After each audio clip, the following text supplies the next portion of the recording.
Leksiyemizi davamlaştırmamız hürmetli vatandaş birinci islaha. 2019 yıl 9. ayının 28. günü. Leksiyeni davamlaştırmamız. Şundan keyin Avrupa İttifaqı bir parça ishga hujjat e'lon qildi.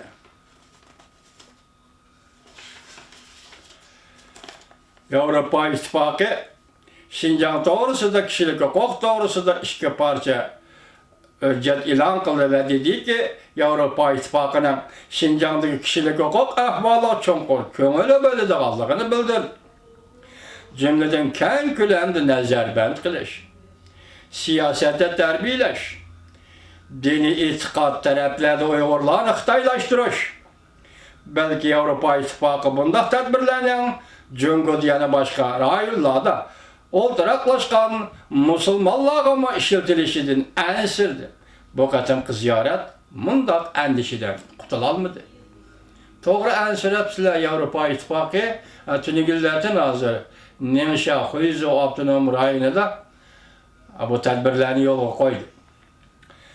Jungoga qanday taqobil turish masalasida Avrupa İttifaqıning ichki qismida ixtiloflar mavjud.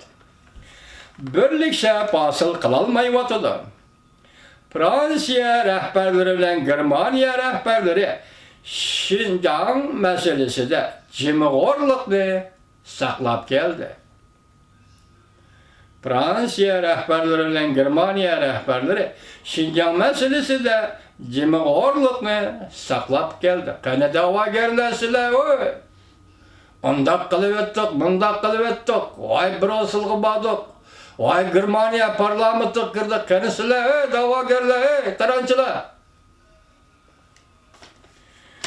Germaniya rahbarlari Şinjan masalasida jimig'orlikni saqlab keldi. Ba'zi Sharqiy Yevropa davlatlari bo'lsa, Jungoni qo'llaydigan davlatlar. Birlashgan Davlatlar Tashkilotini Jungo Şinjan masalasini muhim nishon qiladigan xizmatlar qatoriga kirgizdi. Jenvaga joylashtirilgan kishilik huquq komiteti diplomatiya sohasidagi bir zaykashlik deb ataladi. Anlab qo'yamman vatandoshim. Jenvaga joylashtirilgan kishilik huquq komiteti diplomatiya sohasidagi bir zaykashlik deb ataladi. Prezident Trump hukumati o'tgan yili bu komitetning Isroiliya to'g'risidagi siyosatlardan norozi bo'lib, bu komitetdan chekinib chiqdi. Amerika hozir bu komitetning a'zosi emas. Aybilar hukumatlarning dunyoning har qaysi joylarida huquqqa erishganiga ergashib, kishilik huquq yadrolik oldingi saf masalasi bo'lolmay qoldi. Kishilik huquq komitetining ta'sir kuchi asta ojizlashga boshladi. Lekin Jungo kishilik huquq komiteti jiddiy salobatlik sahna deb qaraydi. Bu yerda aql bilan ish qilsang, raqibni yengib ola olaysan. O'zimizning diplomatik siyosat tartiblarimizni bu yerda yo'lga qo'ya olamiz. O'zimizga nomor qo'sha olamiz deb qaraydi Jungoliklar. O'tgan yil 11-oyda Birlashgan Davlatlar Tashkiloti kishilik huquq komitetining kundalik xizmat tartiblarida jumladan uzundan beri planlangan Jungoning kishilik huquq ishlarini tekshirish xizmati o'rinlashtirildi.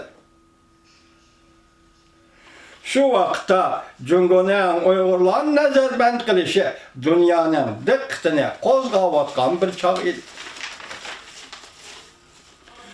Jungo bunga taqobil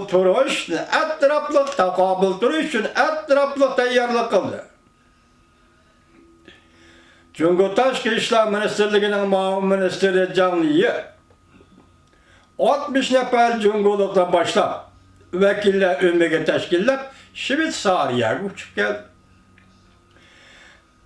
Diplomatlar mundaq deyishdi, boshqa diplomatlar mundaq deyishdi.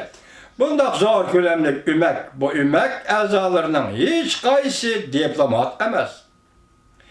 Bularning Birlashgan Davlatlar Tashkilotining kishilik huquq komiteti kelishi ko'rib boqqan ish emas. Ya'ni buncha ko'p odamdan Birlashgan Davlatlar Tashkilotining kishilik huquq komiteti kelishi ko'rilib boqqan ahvol emas. Bu kişiler çavak çalgıçılardır ve popon ko'targichilardir. Bunda oyunlar Jungo'nun oynab chiqish maqsadi Birleşken Devletler Teşkilatı Kişilik Hukuk Komitetining valisi Barchilat xonimning Şinjan'ı ziyorat qilishini qo'llashni cheklash edi.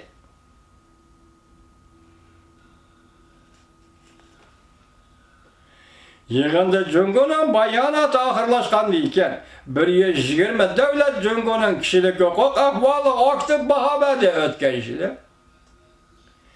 36 davlat ansiraydiganligini bildirdi. Barchilat xonim Şinjan'ı ziyorat qilishga bora olmadi. Ko'ringlar. Birleşken Devletler Teşkilatı qo'l ko'tarib ovoz beradigan vakillar bizlar vatanimizga ko'kya dadining heliqi mahoda egilida miraxorlar yashaydigan yerda ot boqadigan yerda qo'l ko'tarib ovoz beradigan odamlarga o'xshaydi ekan vatandoshlar. Dünya mush ekan. New York Birleşken Devletler Teşkilatı'nın baş ştabida Jungo her jihatdan tirishib xizmat ishlaydi. 7 yillardan beri zo'ravonlik ichida yashayotgan Suriye meselesi muhokama qo'yilmagan Birleşken Devletler Teşkilatı'nın Kişilik Hukuk Komiteti'de albatta sen Şinjan meselesi to'g'risidagi muhokamalarni cheklab qolalaysan dedi Hüseyin Efendi. Bu Hüseyin Efendi kim ekanligini bilmem. Herkes ümitsizlenmeyimiz yok vatandaşlar. Bu bir tertip. Kendimiz mi? Bu bir tertip.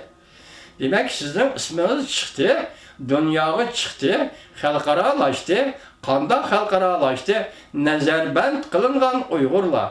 Kişilik hukuku depsendi kılıngan Uygurlar. Dini itikat, erkillik hukuku depsendi kılıngan Uygurlar.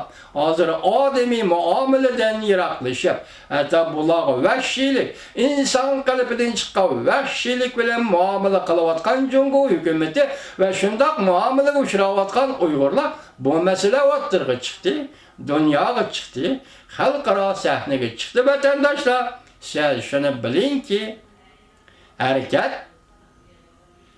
cereyan, ziddiyet. Ya ki hareket, ziddiyet, cereyan, ahir xulasa.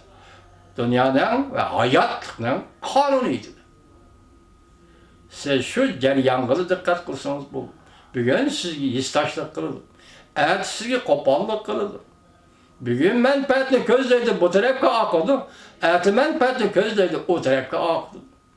Bu bugünkü dünya devletlerin ahlakı emas. İnsanların ahlakı şundak bulup kalgan bugünkü dünyada tek duru millet nimi gün körüvatır diyeleydiğen şininki hazırki dünyada fakat bir Amerika kaldı. Şimdi siz bilen biz köz yeşimizde Amerika Kongresi'nden bosoğulsa da döküşümüzge doğru gelir. Herkes meclislenmeyiz. Bu köreşmen dediğim götürürken biz bu işlağa Uygur millet ağzı siyaset sahasına kirip geldik. Akıl bilen muamele kılmış. Akıl bilen. Peki Xitay bunun için kançılık pul harcayıvatır. Bunu biz bilmeyimiz. Uygur şundak ziyan tartıvasa halkarada muşunun için muşunu tosup kılış için Xitay hükümeti kançılık pul harcayıvatır. Bunun hesabı yok. Xitay herkes bu işlerini bedelsiz kılanmayı.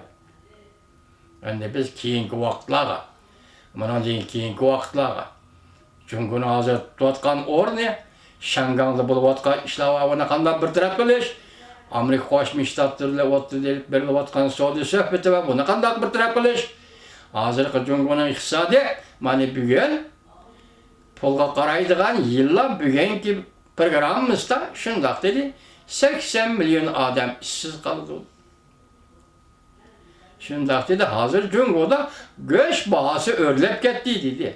Şundak dedi hazır Jungo'da göç setibeliş için bilet erişin gerek. Bu degen neme? Hazır Prala'nın koluğa bilet tartip verilgen gep. Ayda 1 kilogram yeysen ya ki haftada 2 saat boş yeysen de bilet. Bu 60. yıllarda şundak dedi.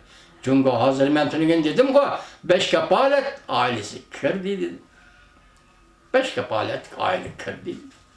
Ya ki 5 kapalet aile berbaqılış ceryanı kır dedi. Bugün demek, bu qaraydigan yılla dedi ki, 5 kapalet, tününki 5 kapalet, bugün 80 milyon kişi Cungo'da işsiz kaldı. Ben şunun bir hayran, ben bu bir tarihi okşaşlık mı deme?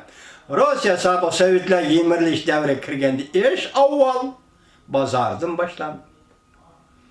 Gorbaçov bununla dikkat kıldı, kımmedi iş avval bazardan başlandı. Goş mesulatlarından bahası örülüp geldi.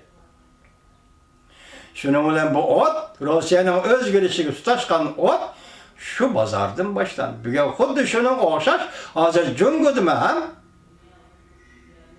goş mesulatlarının bahası örülüp geldi. Cungo'ya bu tutaştı mı kanda? En nazik bekle. Onun cayının birinci günü Xitay'nın bayram günü, tebrikleş günü, her bir parat günü. Hatta şu günde Beijing'de karab duran ha. Ürümçi'de, bütün Uyguristan, Müslimlik Uyguristan'da her bir aile birden ben Xitay'na evetti o komünist ailelerde uruk tıkkan buluş, koşmak buluştu. Hazır uyak hep kaldı, Şincan hep kaldı, hazır Beijing'de her bir aile birden kurallık sahçı kısım kirip oldu. Xitay'ı yürgüzüp atkan diktatora. Xitay yürgüzüp atkan ensizlik.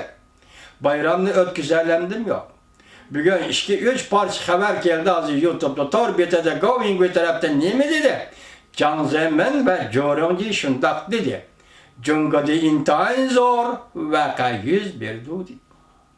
Şundak ikinci katımla kadar